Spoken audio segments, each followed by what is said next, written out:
Take care of the one you love. Take care of the one you need. Bonjour à toutes et à tous. Bienvenue dans ce beau palais des congrès de Paris qui a accueilli tant de grands artistes et de belles manifestations comme la nôtre, j'espère, aujourd'hui. Vous le savez, cette édition coïncide avec un double anniversaire.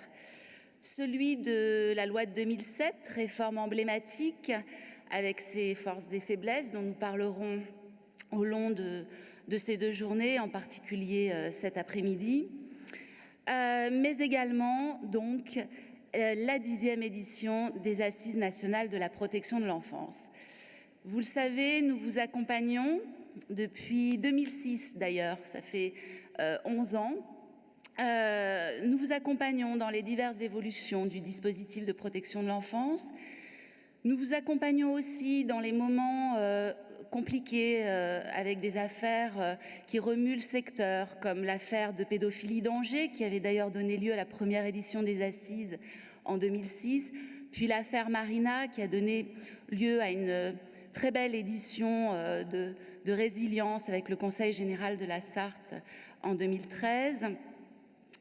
Et aujourd'hui, je vous vois encore plus nombreux et j'en suis vraiment très heureuse puisque vous êtes pas loin de 2000 participants. Je vois quelques sièges de vide, mais enfin, on ne doit pas être très très loin. Donc on en est très heureux, c'est la première fois qu'on aura autant de monde. On a aussi un public qui se diversifie et je souhaite le souligner aujourd'hui puisque nous avons de nombreux magistrats cette année qui sont inscrits et présents aux assises grâce à un partenariat avec l'École nationale de la magistrature pour la première fois qui a inscrit les assises dans le catalogue de formation professionnelle pour ces magistrats. Donc je le souligne car une des ambitions des assises, outre de vous apporter des outils, des éléments de réflexion, c'est aussi de constituer un carrefour de rencontres interinstitutionnelles, de partage, d'échange d'expériences, de construction d'une culture commune. Pour ce double anniversaire, nous vous proposons de faire un bilan de la décennie écoulée, de la loi, mais au-delà de la loi des pratiques. Nous parlerons aussi de la loi du 14 mars 2016, bien sûr, qui s'inscrit dans les évolutions de cette décennie, avec donc des professionnels, des experts les plus qualifiés, des professionnels étrangers qui viendront aussi porter un regard sur nos pratiques et nous expliquer comment ils travaillent. On va essayer de faire un bilan et tracer des perspectives, mais en étant vraiment sincère. C'est pourquoi on a choisi ce terme, ce titre, l'heure de vérité, car on pense qu'il est important de bien poser les choses, le bon, le moins bon, pour aller de l'avant, savoir où l'on va, où on veut aller collectivement, avancer dans la confiance, qui est la première condition de l'efficience. Je ne m'attarderai pas sur le déroulé des 2 jours, sinon pour vous dire que Jean-Louis Sanchez reviendra tout à l'heure sur l'heure de vérité pour revenir un tout petit peu sur la problématique, l'introduire. Moi, je voudrais vous parler le programme, vous l'avez d'ailleurs, on vous l'a remis dans la fiche de bienvenue qui vous a été remis et il est à jour. Je voudrais vous parler de quelques petites innovations, enfin d'une innovation qu'on teste cette année, dont on vous a déjà parlé dans le programme, mais j'insiste, les fameux speed talking qui auront lieu demain entre 12h30 et 14h30 et qui ont pour vocation justement de favoriser les échanges entre des personnes qui ont voulu faire connaître leur démarche de manière peut-être un peu plus informelle, moins cadrée que dans les ateliers. Donc je vous invite vraiment demain, pendant le temps de déjeuner, de jouer le jeu et d'aller dans les fameux box de speed talking, échanger sur les thèmes qui vous intéressent avec les professionnels qui se sont lancés dans cette aventure un peu nouvelle. J'insiste aussi pour vous dire, vous l'avez vu aujourd'hui, que dans le hall, il y a de nombreuses expositions grâce à notre partenariat avec la ville de Paris et avec la direction de la protection judiciaire de la jeunesse.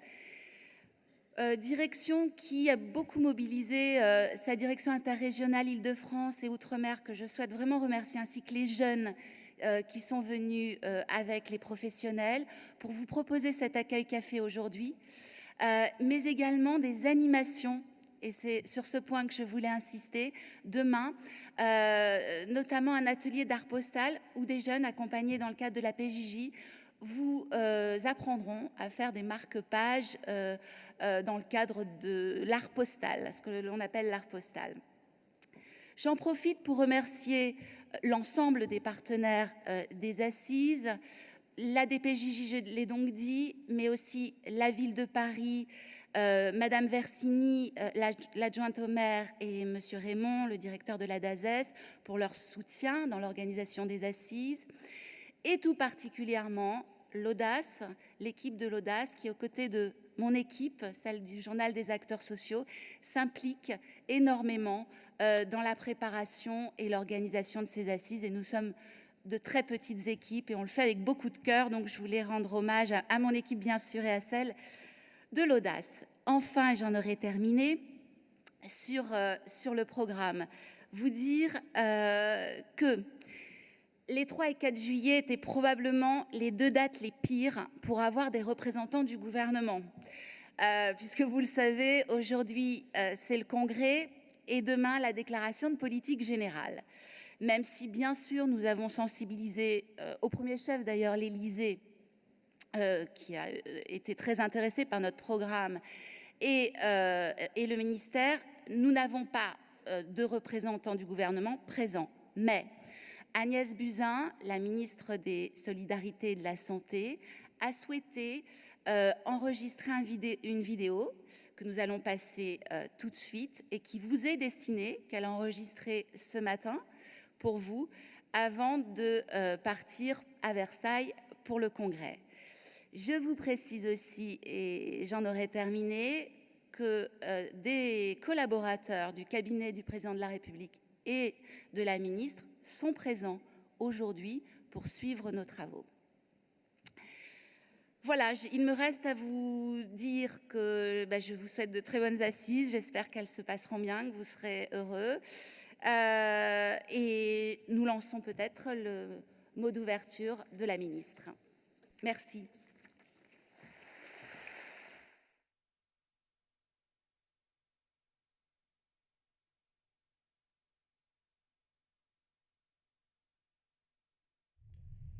Mesdames et Messieurs les présidents des conseils départementaux, Madame la défenseure des enfants, Mesdames et Messieurs les acteurs de la protection de l'enfance, Mesdames, Messieurs, je tiens tout d'abord à vous exprimer mon regret de ne pas être parmi vous aujourd'hui, des obligations gouvernementales me retenant à Versailles.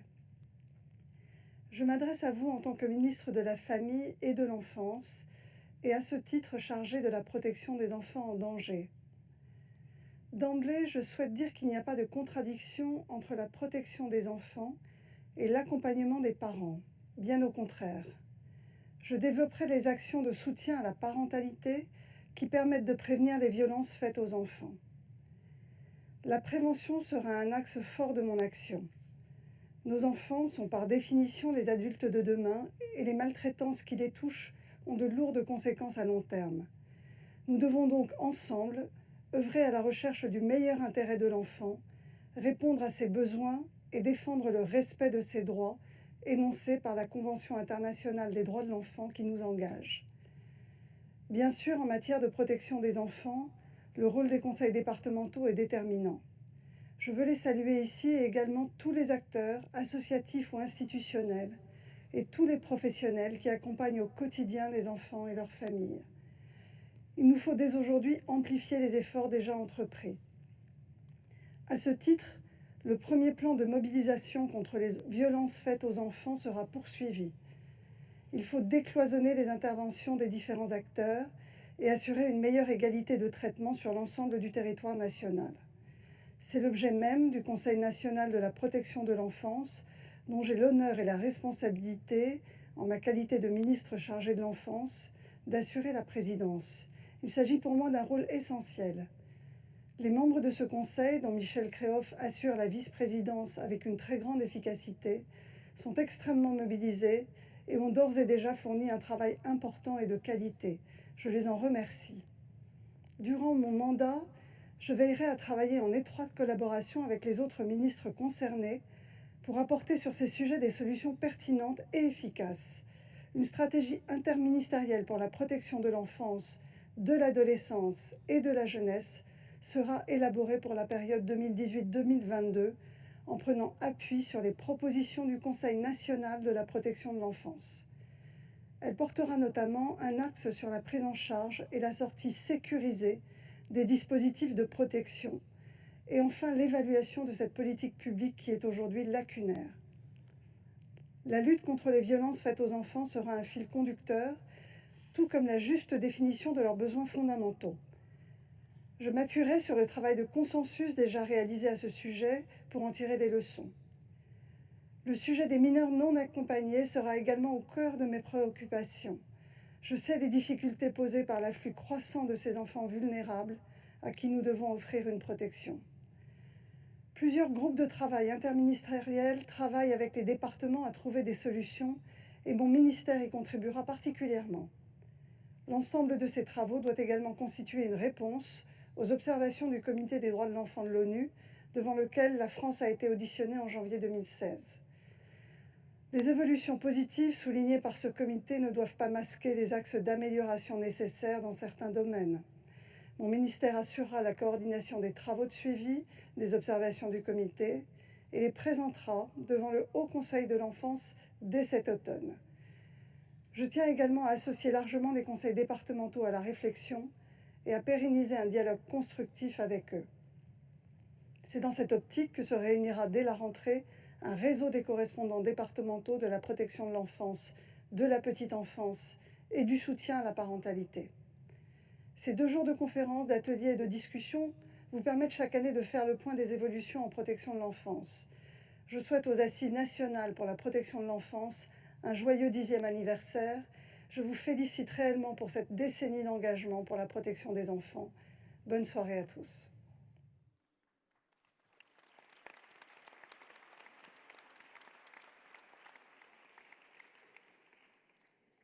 Maintenant, je vais passer la parole à Jean-Louis Sanchez, délégué général de l'Audace et directeur éditorial du Journal des acteurs sociaux, qui va vous dire quelques mots d'introduction sur la problématique de nos assises. Mesdames, Messieurs, je serai court, mais je pense que c'est important d'expliquer les mots. Si nous avons choisi l'heure de vérité, ce n'est pas seulement parce qu'il y avait effectivement 10 ans de protection d'enfance, après la loi de 2007, et 10 ans d'assises, qui ont toujours été des moments de dialogue, de réflexion, de proposition. Non, nous avons choisi l'heure de vérité parce que nous sommes dans une période charnière. Un monde s'éteint, et en France, nous sommes particulièrement bien placés pour le dire, puisque nous avons vu l'effondrement, je dirais, de toute l'architecture politique de ces 50 dernières années au profit d'une nouvelle architecture qui, nous ne le savons pas encore, sera peut-être riche de promesses, mais aussi riche d'incertitudes. Mais ce n'est pas simplement, je dirais, un changement politique. Nous sommes effectivement dans un monde si périlleux qu'il nécessite nécessairement de nouvelles réponses. Et peut-être d'ailleurs que sa vulnérabilité favorisera l'émergence de nouvelles réponses. Et puis il y a donc ce monde qui s'ouvre. Et ce monde, si nous le voulons durable, si nous voulons assumer la seule et unique responsabilité quand on enlève toutes les autres, celle de protéger nos enfants, doit être nécessairement un monde beaucoup plus fraternel, beaucoup plus ouvert au dialogue, au collectif, au vivre ensemble. Et c'est un pressentiment que nous avions dès 1999, puisque c'est à l'issue des travaux d'expertise que menait l'Audace sur l'enfance en danger. En 1997, nous avions fait une étude avec 10 000 signalements d'enfants en danger pour savoir de quoi était faite la pâte de l'enfance en danger. Et nous nous étions rendus compte à quel point Avec la vulnérabilité économique, financière des familles, il y avait d'autres formes de vulnérabilité aussi pathogènes, celle des liens, des repères, de l'absence de perspective. Et ça nous avait amené déjà à considérer que nous devions partir de l'expertise de la protection de l'enfance pour appeler la société française à une rénovation en profondeur. Et c'est pour ça que, en se servant de nos constats sur l'enfance en danger, nous avons lancé un premier appel à la fraternité dès l'année 1999. Et si j'en parle aujourd'hui, c'est parce que je crois que si nous voulons un monde meilleur, plus harmonieux, il va falloir faire de la protection de l'enfance le fer de lance de ce monde nouveau. Alors non pas pour vous donner plus de responsabilités, vous en avez déjà beaucoup trop. Non, c'est simplement parce que nous devons mieux faire connaître ce que vous savez, ce que vous rencontrez, ce que vous savez de la détresse des enfants, des familles, pour faire comprendre à tous nos concitoyens l'importance d'une mobilisation de toute la société française derrière cette responsabilité de l'enfance en danger. Et donc, si nous voulons réussir cette extraordinaire ambition, il faut effectivement que nous ayons le courage de voir ce qui fonctionne, mais ce qui aussi pourrait beaucoup mieux fonctionner. Et ce n'est pas qu'une affaire de moyens. C'est une affaire, bien évidemment, qui dépasse largement les problématiques politiques, stratégiques, pour atteindre à la fois des questions empathiques, éthiques. Et c'est tout, cette extraordinaire complexité qui fait de la protection de l'enfance probablement la matière la plus riche, la plus noble et la plus utile. Voilà donc le pari d'aujourd'hui. L'heure de vérité doit nous permettre de mieux nous comprendre, pour ne mieux protéger l'enfant, et ainsi, en partant de l'enfant, travailler pour que ce monde évolue dans le sens du collectif, tout simplement au service de l'enfant. C'est l'espoir que nous pouvons porter pour ces assises, et je vous promets qu'au lendemain de ces assises, nous veillerons à qu'effectivement la protection de l'enfance soit considérée dorénavant par tous les politiques de ce pays comme l'axe principal, non seulement pour l'enfant, mais pour toute la société. Merci infiniment. Take care of the one you love.